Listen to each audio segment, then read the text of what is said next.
আজকের ভিডিওটা একটা কমেন্টের রিপ্লাইয়ের জন্য বানালাম। একটুখানি পজ করে আপনারা কমেন্টের স্ক্রিনশটটা দেখে নিন, তারপরে কথা হবে।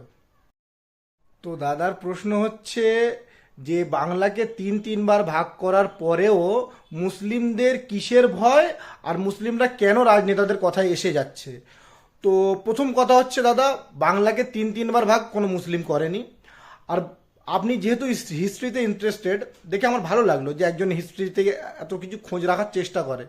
আপনার নলেজে একটু কারেকশন করতে চাইবো যে বাংলাকে কিন্তু প্রথমবার বিভক্ত করেছিল 1905 সালে লর্ড কার্জন।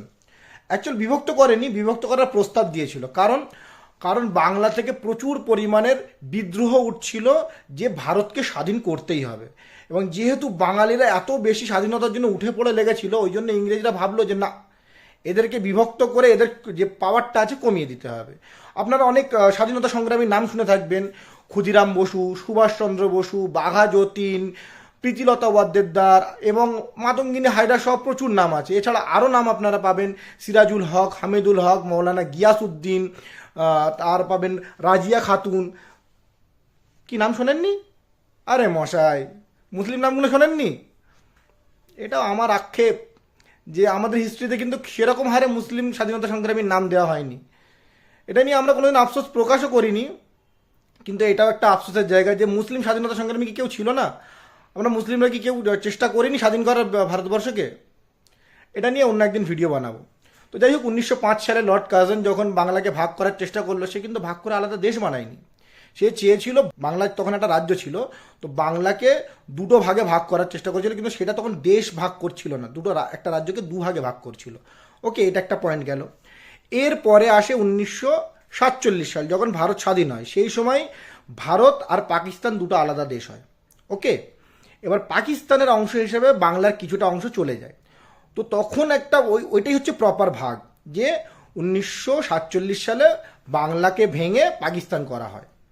এরপরে আসি 1971 সাল।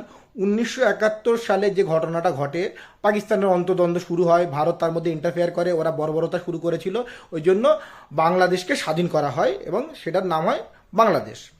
তো বাংলাদেশ যখন স্বাধীন হলো, তখন কিন্তু পাকিস্তান থেকে বাংলাদেশ স্বাধীন হলো, বাংলা থেকে নয়। তাহলে বাংলা বিভক্ত হলো না, পাকিস্তান বিভক্ত হলো। তো আপনি একটু ভেবে দেখুন, আপনি যে বলছেন যে মানে তিনবার ভাগ হয়েছে, না, তিনবার না। এবারে কোশ্চেনটা আসছে যে মাইনরিটির উপরে, যেন এখানকার মাইনরিটি মুসলিম, ওখানকার মাইনরিটি হিন্দু।